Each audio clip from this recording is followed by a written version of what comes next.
오늘의 말씀은 창세기 40장 7절에서 8절 말씀입니다. 요셉이 그 주인의 집에 자기와 함께 갇힌 바로의 신하들에게 묻되 어찌하여 오늘 당신들의 얼굴에 근심의 빛이 있나이까?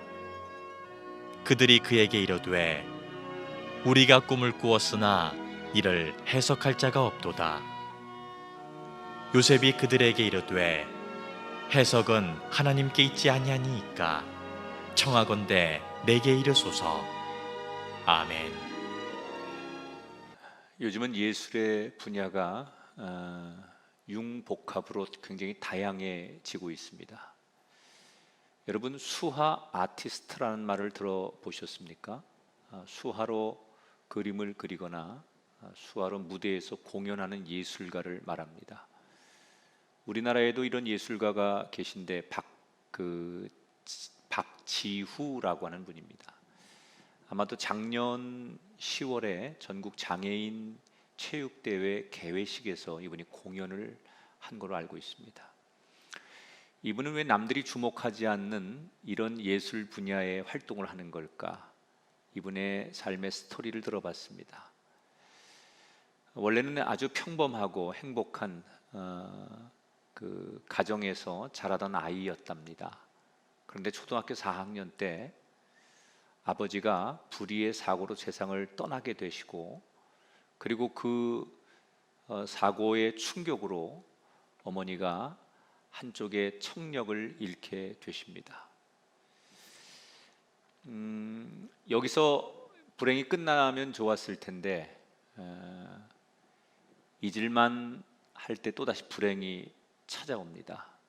아버지를 대신해서 빈자리를 채우던 외삼촌이 8년 뒤에 화재 사고로 오른쪽 팔을 잃게 됩니다.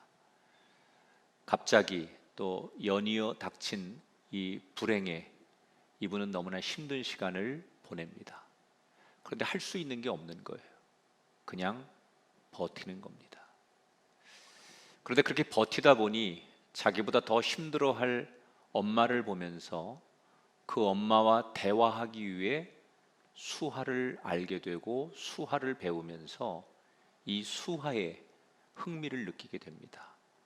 그리고 어머니처럼 이 수화가 필요한 사람들에게 이걸 좀 아름답게 만들어서 표현했으면 좋겠다라고 생각하며 자기 스스로 연구를 해서 그걸 그림으로도 그려보고 또 글로 써서 이렇게 인터넷에 올렸는데 이게 많은 사람들의 호응을 얻게 됩니다. 그래서 그것이 계기가 되어 지금은 어엿한 수화 아티스트로 우뚝 서서 활동을 하고 있는 분입니다. 우리가 살다 보면 이분처럼 이렇게 어렵고 황당하고 또 기가 막힌 일을 만날 때가 있습니다. 더 이상 어떤 것도 해볼 수 있는 상황이 아닌 환경을 만날 때가 있습니다. 오늘 설교를 듣는 분 가운데도 혹시 그런 분들이 계시다면 제가 드릴 수 있는 말은 딱 하나예요. 버티십시오. 버텨야 됩니다. 버티셔야 좋은 날이 옵니다. 그리고 다시 시작할 수 있습니다. 너무 힘들다고, 너무 속상하다고 그냥 포기해버리면 다시 찾아올 기회마저도 없기 때문에 어떻게 해서든지 버티셔야 됩니다. 저는 이런 버티는 걸 가장 잘할 수 있는 분들이 그리스도인이라고 생각합니다. 왜냐하면 세상 사람들은 버텨야 한다면 스스로 버텨야 됩니다. 그러나 그리스도인들은 하려고만 하면 하나님께서 우리에게 힘을 주시기 때문에 그리스도인은 누구보다도 잘 버틸 수 있습니다. 오늘 정말 답답한 상황을 맞은 우리에게 하나님이 주시는 말씀, 제가 전하려고 하는 말씀, 버텨야 산다. 특별히 오늘 본문의 창세기 40장에 등장하는 이 요셉을 이야기하면서 버티는 것이 새로운 기회다 라는 영감을 얻어봅니다. 지난 시간에 요셉이 억울하게 감옥에 갇혀서 인생의 가장 밑바닥, 최악의 상황에 떨어진 모습을 소개해 드렸습니다. 그는 미래도 알 수 없는 그 감옥에서 뭘 할 수 있을까요? 아무것도 더 이상 할 게 없었습니다. 그저 하루하루 죽지 못해 버티고 살아가는 거였어요. 그렇게 살아가던 어느 날, 오늘 창세기 40장 1절에 그에게 새로운 반전의 이야기가 시작이 됩니다. 그 후에 애굽 왕의 술 맡은 자와 떡 굽는 자가 그들의 주인 애굽 왕에게 범죄한지라. 요셉이 28살이 되던 어느 날, 왕궁에 술을 맡던 관원장과 빵을 맡던 관원장이 요셉이 있는 정치범 감옥에 오게 됩니다. 당시 이집트의 왕은 파라오 왕이었습니다.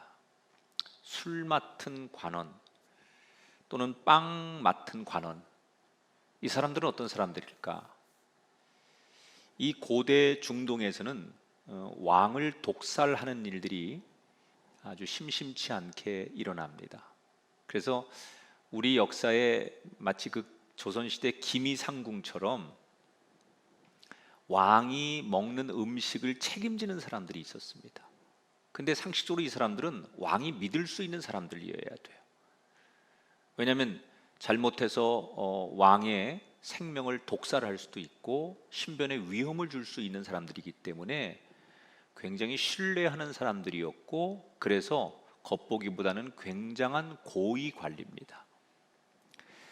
문헌에 보면 당시의 왕들은 그런 사람들을 세워야 되기 때문에 정치적 이해관계가 없는 이방인을 기용할 때가 많았어요. 그 대표적인 사람이 페르시아의 왕 옆에서 이 일을 했던 느헤미야. 그러니까 지금 이 감옥에 온 술 관원장과 빵 관원장은 첫째, 왕으로부터 대단한 신뢰를 얻었던 사람들이고, 두 번째, 대단한 권력을 가진 사람들이다. 그런데 뭘 잘못했는지 모르지만 왕의 분노를 삽니다. 그래서 직무가 정지된 상태에서 그들은 감옥에 오게 되는 거예요. 자, 이 사람들은 두렵고 막막했을 것입니다.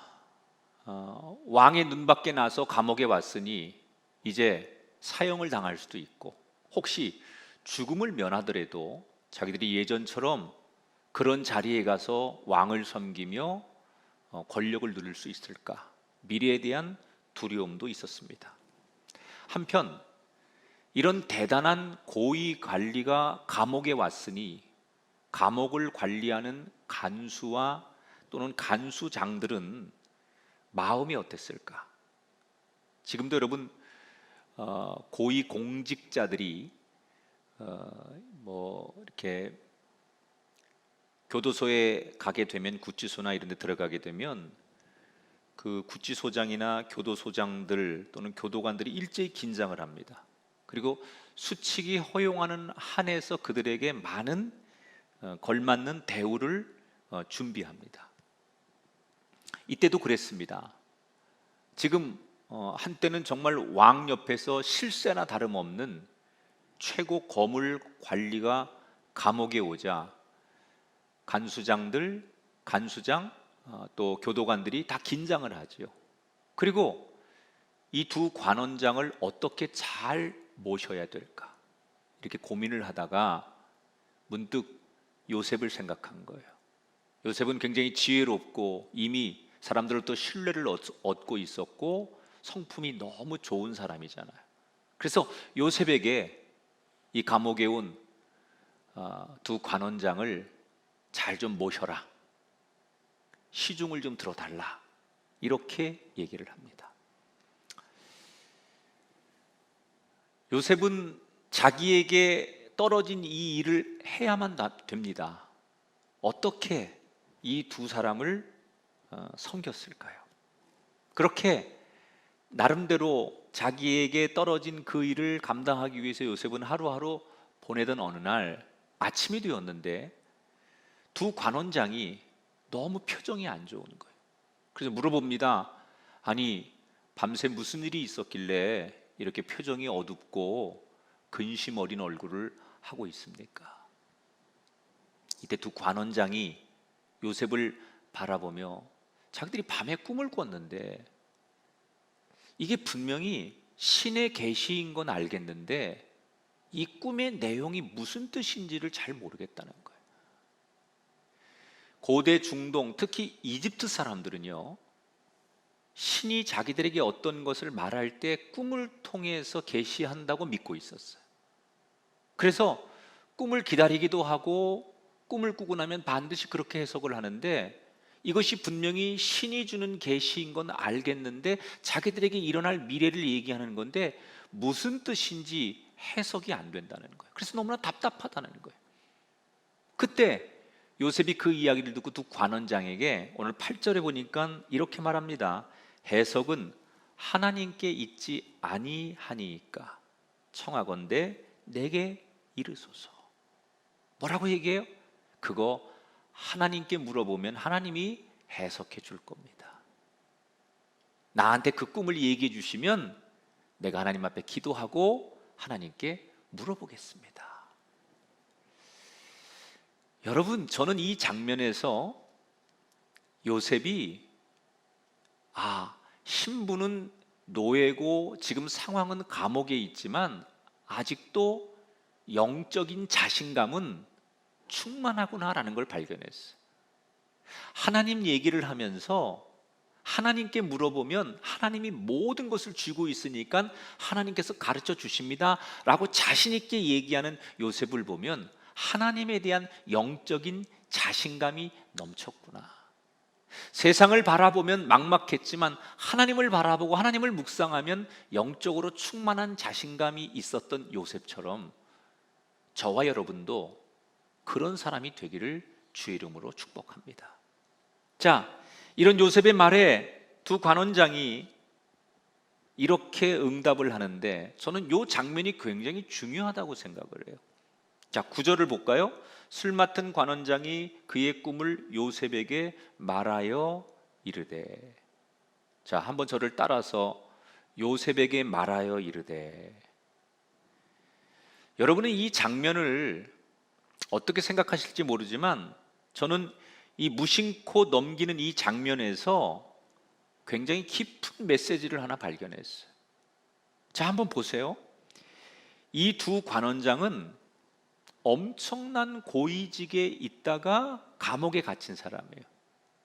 그러면 여러분, 보통 이런 권력이 가득한 세상에서 권력을 가진 사람들은 아무나를 상대하지 않습니다. 쉽게 누구하고 대화하고 쉽게 친구가 되고 그러지 않습니다. 자기들의 수준에 맞는 사람하고 대화하고 상대를 해주죠.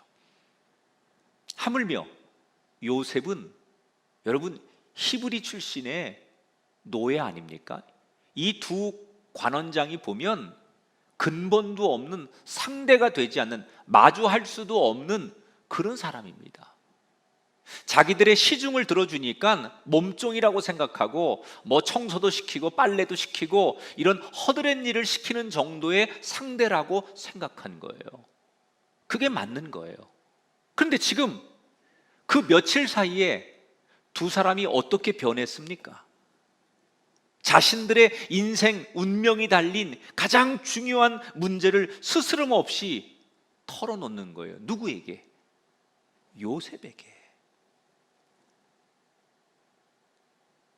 상대도 되지 않는, 마주 앉을 수 없는 이 두 그룹 간의 간격의 벽을 무슨 일이 있어서 어떻게 넘겼길래 그들은 자신들의 가장 중요한 문제를 요셉에게 스스럼 없이 말할 수 있었을까? 여기 아주 중요한 이 요셉이 최악의 상황을 잘 버틴 첫 번째 비결이 들어있어요. 그건 바로 요셉이 정말 따뜻한 마음과 따뜻한 태도로 그들에게 먼저 손을 내밀었다는 거예요. 요셉이 맨 처음에 간수장에게 네가 저분들을 좀 잘 모셔라 이런 얘기를 들었을 때 요셉이 할 수 있는 일은 두 가지예요. 자기가 의무적으로 해야 할 일만 잘하는 게 있을 것이고, 아니 그 이상으로 더 잘 섬길 수 있었을 거예요. 그런데 보통 웬만한 죄수 같으면 상식적으로 자기한테 시키는 일, 자기가 해야 될 일, 아니면 자기가 주어진 일, 의무만 다하는 게 맞는 거예요. 그렇게만 해도 자기는 훌륭한 거예요. 더군다나 지금 요셉은 남을 배려할 상황이 아니에요. 자기도 억울하게 누명을 써서 감옥에 있고 언제 여기를 빠져나갈지 모르고 그래서 언제 다시 부모님을 만날지 모르는 막막한 상황 아닙니까? 자기도 기가 막힌 상황이에요. 자기도 억울하고 자기도 분노하고 자기도 힘든 상황이에요. 그런데 누구를 배려하고 누구에게 관용을 베풀고 누구에게 사랑을 베풀겠어요? 내가 그럴 처지가 못 되는 거예요. 근데 요셉은 달랐어요. 사람들이 하라고 하니까 하고, 이게 일이니까 하고, 그렇게 하지 않았어요. 나도 힘들고 나도 지치고 나도 억울하고 내 안에 분노가 있고 내 몸 하나 가누기 힘든 상황이지만 내가 해야 할 그 일을 넘어서 진심으로 정말 그 사람들을 어찌 보면 하나님을 대하듯 최선을 다해서 섬기고 먼저 다가간 거예요. 냉랭하게 내 의무만 일로 만나는 사람이 아니라 진짜 그들을 진심으로 사랑하려고 하고 따뜻한 마음으로 그들을 대하려고 요셉이 노력한 거예요. 요셉이 마음이 편해서 상황이 좋아서 그렇게 한 게 아닙니다. 지금 자기의 마음은 가장 고통스럽고 자기의 상황은 가장 최악의 상황이지만 어떻게든 버텨야 되겠기에 긍정적인 마음, 좋은 마음, 따뜻한 마음을 가지려고 노력한 거예요. 그리고 그 마음으로 사람을 진심으로 대하니까 어떻게 되었습니까? 그 따뜻한 마음을 품고 상대를 대했을 때 이것이 훗날 요셉을 다시 일으키는 계기가 됩니다. 우리는 우리에게 불행이 오지 않기를 소원합니다. 그런데 살다 보면 저와 여러분에게 많은 불행, 어려운 순간들이 옵니다. 최악의 때를 만납니다. 되는 일이 없고 모든 길이 막히고 그럴 때 우리는 어떻게 합니까? 가장 먼저 내 옆에 가장 가까운 사람에게, 내 상황이 힘들면 가장 가까운 사람에게 짜증을 내고 가장 가까운 사람에게 분노하고 가장 가까운 사람에게 우리의 그 힘든 걸 다 표현합니다. 이게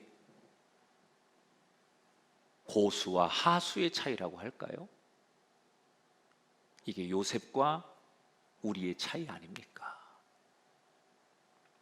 힘들 때, 정말 바닥까지 내려갔을 때, 최악의 상황일 때 될 대로 되라.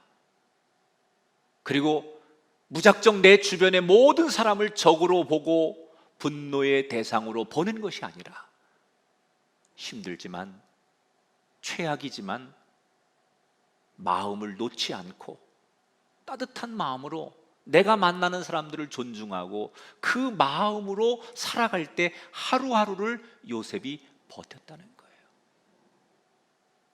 이런 일이 성경에만 있는 게 아니에요. 지난 7월 미국 조지아 주의 한 교도소에서 실제로 이런 일이 일어났습니다.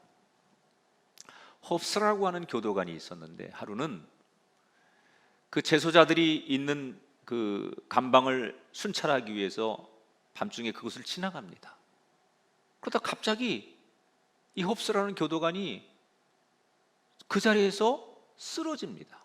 그런데 쓰러지면서 머리가 벽에 부딪혀서 머리에서 피가 흐르는 거예요.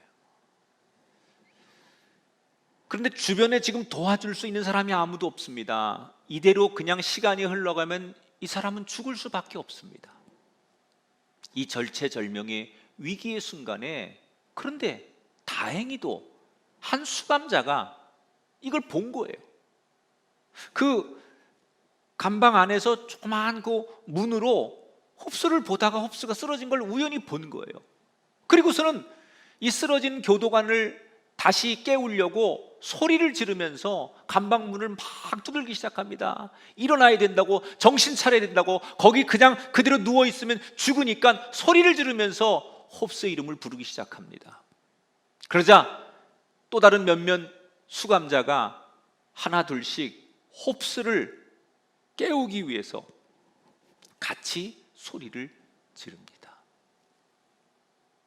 한 마음으로 그가 일어나기를 응원하며 소리를 질렀는데, 그 때문인지 순간 홉스라는 사람이 다시 의식을 되찾아요. 그리고 간신히 의식을 되찾고 버튼 하나를 누르는데, 이 버튼이 뭐냐면 그 재소자들이, 죄수들이 갇혀 있는 그 교도소 감방 문의 문을 여는 그 버튼을 해제하는 걸 여는 거예요. 그리고 다시 이 홉스는 쓰러져서 정신을 또 잃게 됩니다. 이때 감방문이 열리자마자 3명의 재소자가 뛰어나와서 홉스에게 응급처치를 해주고, 그리고 다시 교도관들에게 연락을 하고, 이렇게 해서 정말 긴박했던 순간 속에서 홉스가 잘 후속 조치를 받아서 건강과 생명을 되찾았다는 거예요. 수감자의 입장에서 보면 이 교도관 홉스는 불편한 사람입니다. 그런데 왜 그들은 영화에서 나오는 것처럼 서로 원수 같은 관계인 그 교도관을 살린 걸까요? 이 홉스는 다른 사람이었어요. 뭐가 다르냐? 평상시에도 그 거친 수감자들을 한 사람 한 사람 웃어주며 대하고, 그들을 정말 진심으로 따뜻하게 대해준 사람이었어요. 심지어 폭동이 일어나도, 또는 재소자들이 욕을 하고 규율을 어겨도 언제나 따뜻하게 그들에게 대하고 인격적으로 대하는 일을 평상시에도 했었다는 거예요.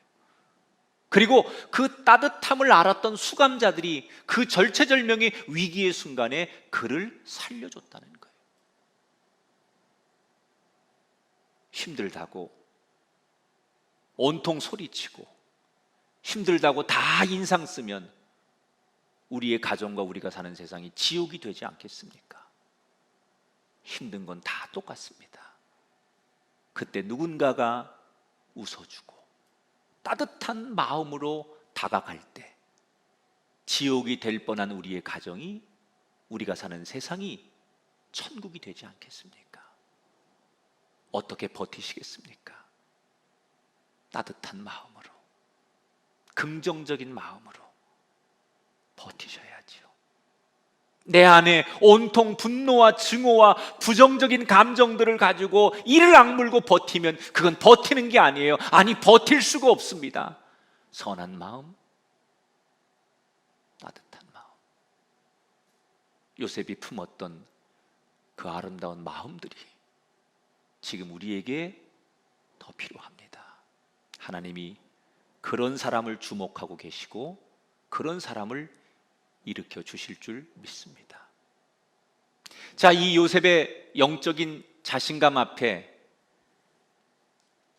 2명의 교도관이, 술 관원장이 자신의 꿈을 이야기합니다. 먼저 술 맡은 관원장이 자기 꿈을 이야기하는 거예요. 요셉에게 꿈을 꿨는데 포도나무에 3개의 가지가 열리는데 거기서 잎이 나고 꽃이 피더니 포도 열매가 주렁주렁 열리더래요. 그래서 자기가 그 포도 열매를 따가지고 그거를 왕이 마시는 술잔에다가 즙을 내어서 드렸다, 이런 꿈을 자기가 꿨다는 거예요. 도대체 이게 무슨 뜻이냐? 요셉이 그 꿈 얘기를 다 듣고 눈을 감고 한참을 묵상하면서 그 꿈을 깊이 생각하더니 드디어 입을 열어서 꿈을 해석해 주는 거예요. 당신이 포도나무에 세 가지가 열렸다는 것은 앞으로 3일을 이야기하는 겁니다. 그리고 왕께 포도즙을 짜서 드렸다는 것은 당신의 원래의 자리로 당신이 되돌아가서, 다시 말하면 억울함을 풀고 복직이 된다는 이야기입니다. 그러면서 이 좋은 해석을 해주면서 이때다 싶었는지 요셉은 이 술관원장에게 이렇게 부탁을 합니다. 저는 히브리에서 온 노예입니다. 근데 제가 지금 여기 감옥에 오게 된 사연이 이렇고 이런 건데 너무나 저는 억울합니다. 전 죄가 없는데 지금 쉼이 없어 여기 갇혀 있으니 제발 복직하시거든, 그 높은 자리에 다시 가셔서 힘이 생기거든 저를 기억해 주시고 저의 억울함을 좀 풀어주십시오. 이 감옥에서 제가 나갈 수 있도록 도와주십시오. 그리고 간절히 부탁을 합니다. 그랬더니 술관원장이 3초도 생각 안 하고 뭐라고 대답했을까요? 내가 당연히 그렇게 하겠다. 들어보니 너 억울한데 내가 그 자리에 갈 수만 있으면, 네가 꿈을 해석해 준 대로 그런 일이 생기면 내가 너의 억울함을 풀어주고 너를 감옥에서 내가 반드시 건져내겠다. 약속을 합니다. 이 모습을 옆에서 지켜보던 빵 관원장이 용기를 내어 자기 꿈 이야기도 요셉에게 들려주는 거예요. 자기는 무슨 꿈을 꾸었느냐? 꿈속에서 빵을 담는 바구니 3개를 머리에 이고 있었는데 맨 위에 있는 바구니는 왕에게 드릴 빵을 구워가지고 가지고 가는 바구니인데, 하필이면 그 왕에게 드리려고 구운 빵에게 새들이 막 와가지고 그걸 쪼아 먹는 그런 꿈을 자기가 꿨다는 거예요. 요셉이 이 빵 관원장의 꿈 이야기를 듣고 한참을 나름대로 꿈을 가지고 묵상하고 기도하더니 드디어 입을 엽니다. 그런데 조금 전과는 표정이 너무 달라요. 어두워요. 그리고 정말 송구합니다. 좋은 해석을 못해서 송구합니다. 그리고 당신이 3개의 바구니는 역시 3일을 뜻하는 겁니다. 새들이 와서 쪼아 먹었다는 얘기는 당신은 어쩔 수 없이 왕의 명령에 의해 3일 안에 목이 베길 것이고, 그래서 당신의 베인 목이 나뭇가지에 걸리면 그 시체를 뜯어먹기 위해 새들이 와서 쪼아 먹게 될 것입니다. 내가 이렇게밖에 해석할 수 없어 너무나 죄송합니다.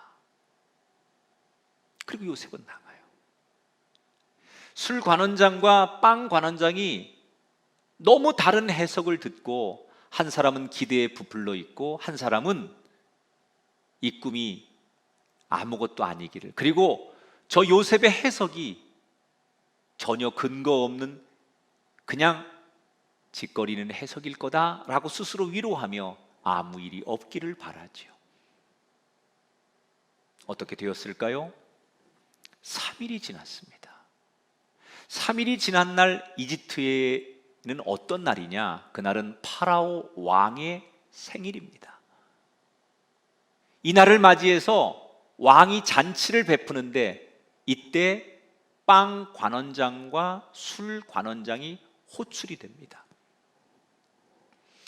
여러분, 보통 이 당시에 왕의 생일은 국가에서 가장 큰 경사의 날입니다. 그래서 보통 화합을 위해서 사면령을 내릴 수도 있고요. 또 하나는 그 왕을 당시에는 신의 아들로 파라오를 그렇게 추앙하던 때예요. 그래서 종교적으로 신성하기 위해서 이 경축스러운 날 종교적 의미를 가져서 신에게 희생 제물을 왕이 드려요. 그래서 원래 사형을 시켜야 될 중죄인들을 이날 사형을 드려서 자기 그 신에게 바친다라는 의미에서 사면령을 내리는 사람도 있고 오히려 사형을 집행하는 사람도 있는 거예요. 두 가지를 다 하죠. 술 관원장, 빵 관원장을 불러서 술 관원장에겐 조사해 보니까 너는 억울한 면이 있었어. 그래서 너는 그 자리에 다시 돌아와서 충심을 다해서 일하거라. 그래서 복직을 명합니다. 그런데 빵 관원장에겐 너는 조사해 보니까 죄가 있고 너는 사형을 당해야 될 마땅한 그런 죄를 졌으니 네 목을 베련다. 그래서 그날 사형을 당하게 됩니다. 요셉이 해석한 대로 그대로 모든 것이 이루어졌어요. 이 모든 과정을 지켜보며 요셉은 이때부터 마음 한구석에 희망이 생기기 시작했어요. 왜? 술 관원장에게 자기가 꿈을 해석해 주면서 약속을 받았거든요. 내가 다시 그 자리에 가서 복직이 되면 너의 억울함을 풀어주겠다. 아니, 너를 이 감옥에서 반드시 건져줄 테니 걱정하지 말아라. 약속을 받아냈거든요. 그래서 요셉은 기대하는 거예요. 그 술관원장이 도와주면 내가 반드시 이 억울한 감옥에서 나갈 수 있게 될 것이다. 기대에 부풀러서 하루하루를 지냅니다. 어떻게 되었을까요? 23절을 볼까요? 술 맡은 관원장이 요셉을 기억하지 못하고 그를 잊었더라. 일주일을 기다리고 2주일을 기다리고 한 달을 기다려도 자기가 그렇게 기대하고 기다렸던 술 관원장의 소식은 오지 않습니다. 어떻게 된 걸까요? 복직된 술 관원장이 요셉을 잊어버렸습니다.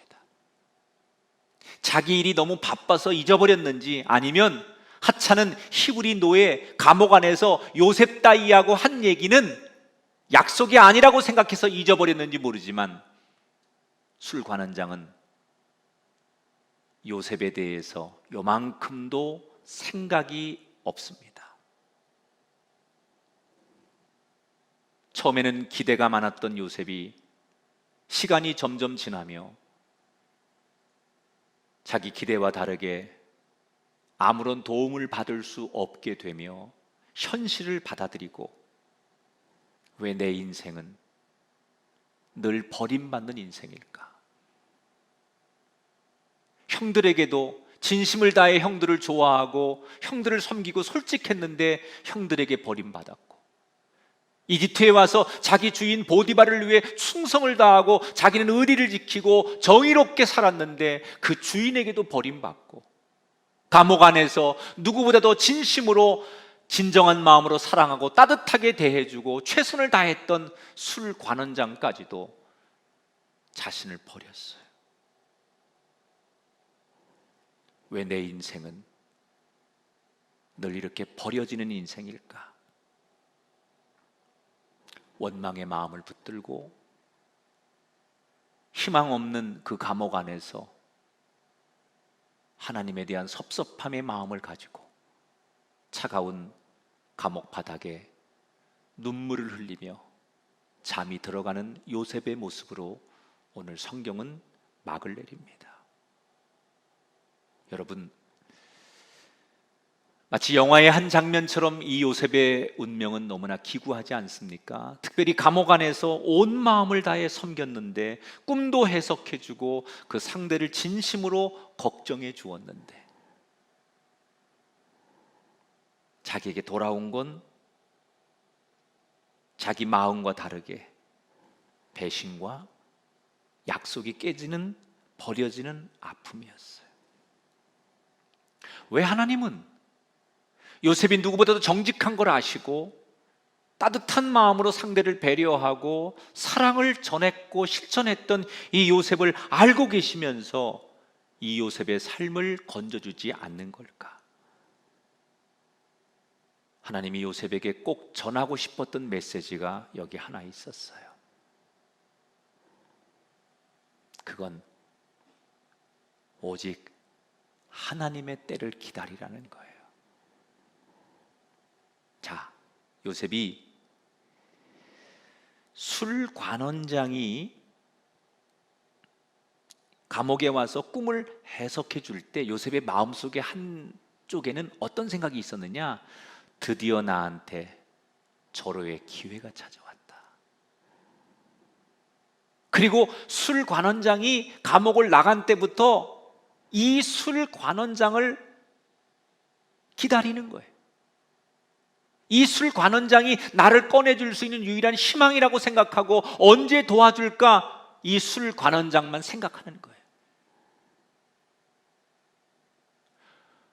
요셉이 언젠가부터 하나님을 기대하고 하나님을 바라보고 하나님을 묵상하던 삶에서 갑자기 하나님 대신에 술 관원장이 자기의 기대였고 자기의 희망이었고 자기의 전부인 대상으로 바뀌기 시작한 거예요. 이걸 하나님은 다 보고 계셨어요. 잘못된 기대를 하고 있는 걸 하나님은 알고 계셨어요. 그래서 요셉의 기대를 들어줄 수 없었던 거예요. 결국 요셉은 또 한 번의 좌절을 통해서 새롭게 태어나죠. 사람을 기대한다는 게 얼마나 헛된 건지, 세상을 의지한다는 게 사람의 약속 따위가 얼마나 부질없는 것인지, 내가 기다리고 기대하고 희망을 가질 대상이 세상과 사람이 아니라 하나님밖에 없다는 것을 이 좌절을 통해서 요셉은 다시 한번 깨닫게 되는 거예요. 그랬더니 어떻게 됩니까? 하나님의 때에 요셉은 다시 일어나게 됩니다. 사랑하는 성도 여러분, 저는 오늘 다양한 루트로 예배를 드리는, 우연치 않게 우리 교회 예배를 지금 어떤 통로를 통해 들어오셨든 간에 지금 우리에게 너무 가장 필요한 말씀 하나님이 주신다고 생각해요. 지금 우리는 코로나19라고 하는 감옥, 불황이라고 하는 감옥, 두려움과 답답함이라는 감옥에 다 갇혀 있습니다. 언제 우리가 이 감옥에서 나갈 수 있을까? 언제 이 불황의 감옥을 벗어나고 두려움의 감옥을 벗어날 수 있을까? 우리는 다 그날을 손꼽아 기다리고 있습니다. 그런데 우리가 기다리는 희망이 어디 있습니까? 사람들은 어떻게 하든지 지도자들이, 나라를 운영하는 지도자들이 뭔가 대안을 세워주겠지. 그래도 유엔이 있고 최강대국 미국이 있는데 뭔가 우리에게 백신을 만들어주든지 아니면 세상을 이렇게 두지 않겠지. 우리의 기대는, 우리의 관심은 온통 세상이고 사람이고 힘 있는 조건에 우리의 기대를 걸고 있지 않냐는 거예요.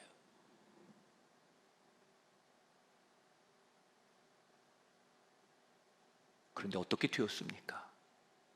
우리가 기대했던 세상과 지도자와 힘 있는 사람들은 우리가 원하는 만큼 우리를 감옥에서 건져주지 못했어요. 상황은 점점점 더 안 좋아지고 있어요. 왜 그럴까? 그리고 하나님 왜 오늘 이 본문을 우리에게 주셨을까? 결론은 하나입니다. 하나님을 더 기대해라. 우리를 건져 주실 수 있는 분은 하나님이시다. 우리는 알아야 돼요.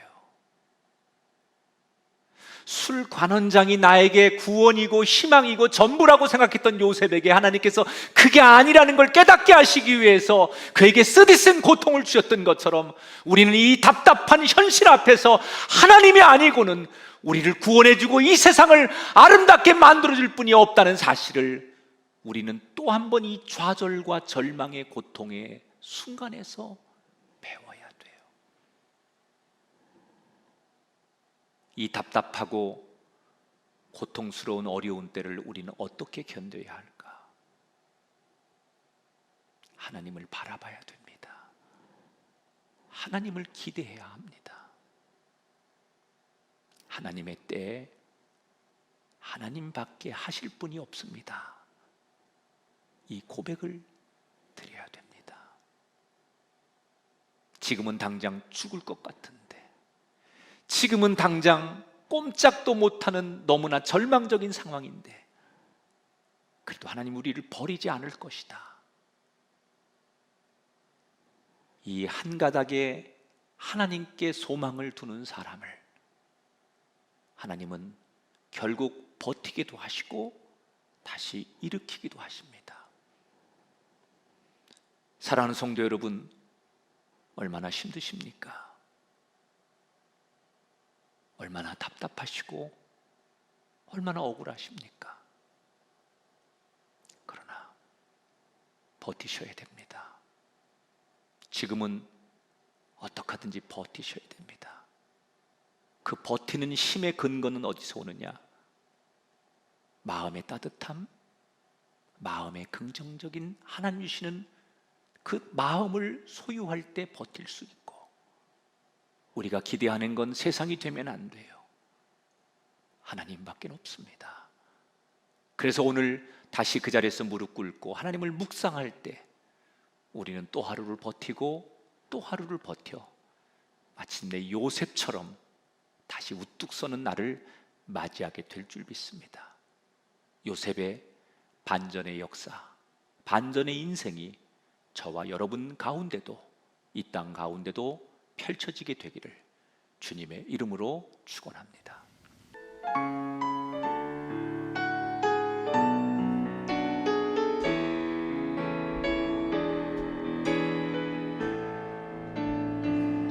괴로울 때 주님의 얼굴 보라, 평화의 주님 바라보아라.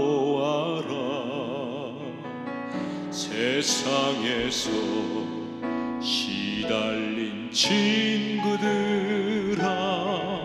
위로의 주님 바라보아라. 눈을 들어 주를 보라, 내 모든 염려 주께 맡겨라. 슬플 때에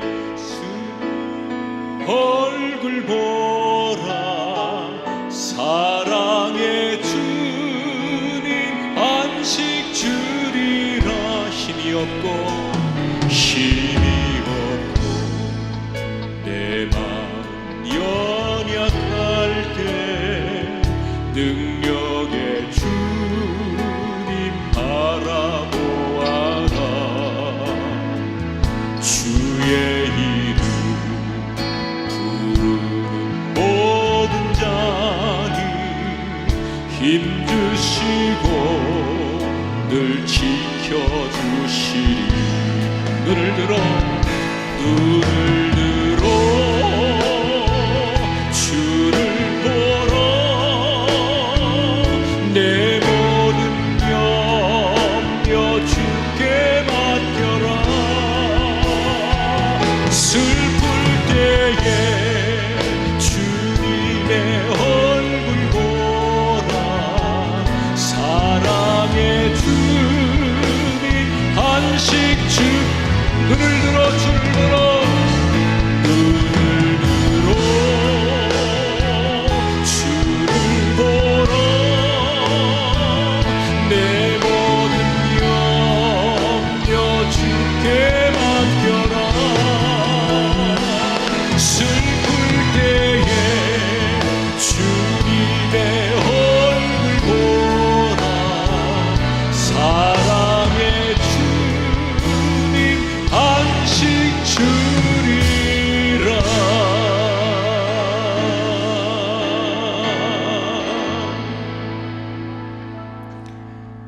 두 손 가슴에 얹고 함께 기도하겠습니다. 하나님, 솔직한 우리의 마음을 이야기하라고 하면 힘듭니다. 그리고 지칩니다.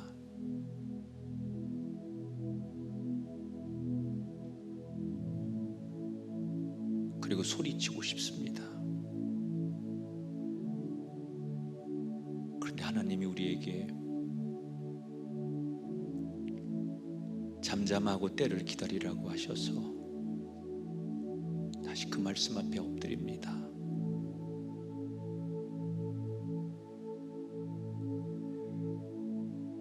어디가 바닥인지 여기가 바닥이라고 생각했는데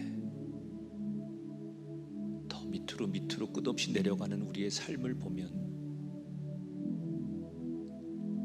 내일이 두렵기도 합니다. 요셉처럼 끝모를 두려움과 미래 앞에 갇혀진 우리의 인생 속에 자꾸 부정적인 생각, 절망적인 생각, 누군가를 원망하는 생각으로 붙들려 사는 우리가 되지 않게 하시고 하나님 따뜻한 성령의 마음을 우리에게 불어넣어 주셔서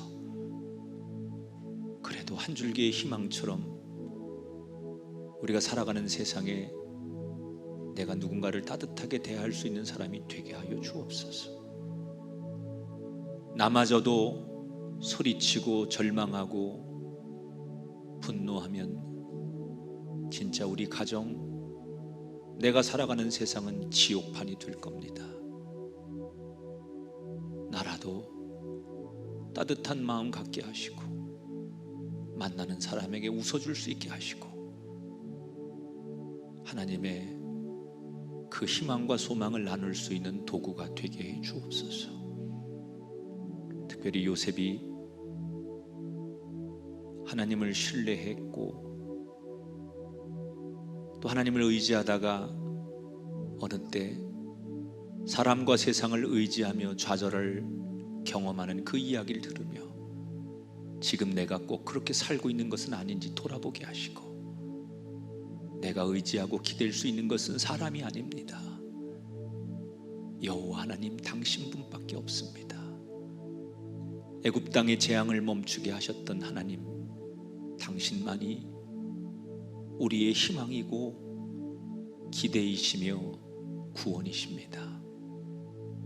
그래서 다시 한번 당신을 절대 신뢰하게 하시고 하나님 한 분을 의지하며 일어서는 우리 모두가 되게 해 주옵소서. 그래도 이 세상 돈 있고 힘 있는 사람들은 그럭저럭 살아가지만 돈도 힘도 능력도 없는 사람들은 이 환경에서 버티기가 너무나 힘들 텐데 하나님 약하고 힘없고 보잘것없고 너무나 연약한 사람들을 아시지요. 그들 편이 되어주시고 그들에게 다가가셔서 위로하시고 그들에게 손 내밀어 주옵소서. 이 대한민국을 주님께 맡깁니다. 국류를 베푸시고 특별히 코로나19와 싸워 일선에서 우리들을 위해 애쓰시는 의료진들 모두를 축복하시고 끝까지 잘 감당하실 수 있도록 체력과 선한 마음을 허락해 주옵소서. 각자의 처지에서 다양한 모습으로 예배하지만 하나님은 한 분이시고 모든 것을 감찰하시기에 우리가 이 예배를 드리더라도 진정한 예배, 살아있는 예배를 드리는 예배자들이 되게 하시고 하나님 앞에 이 시간 거룩한 예물을 드리는데 그 예물 진정한 우리의 마음의 표시가 되게 하시고 하나님께 드리는 이 예물이 거룩한 은혜의 강물이 되고 언젠간 다시 내게 은혜의 빗줄기가 되는 예물 되게 하여 주옵소서. 이번 한 주간 있을 모든 예배에 하나님 운행해 주시고 함께 하셔서 더 간절하고 복된 예배가 되게 하시고 이렇게 미디어로 예배하지만 평소에 느끼지 못한 간절함들이 우리의 영성들이 영의 세포가 살아 움직이는 예배들이 되게 하여 주옵소서. 이제는 우리 주 예수 그리스도의 은혜와 하나님 아버지의 극진하신 사랑하심과 성령님의 감화, 감동, 역사하심이 아무리 괴로워도 힘들어도 주님 바라보겠습니다라는 고백처럼 살기를 다짐하는 우리 가운데 영원히 함께하기를 축원하옵나이다.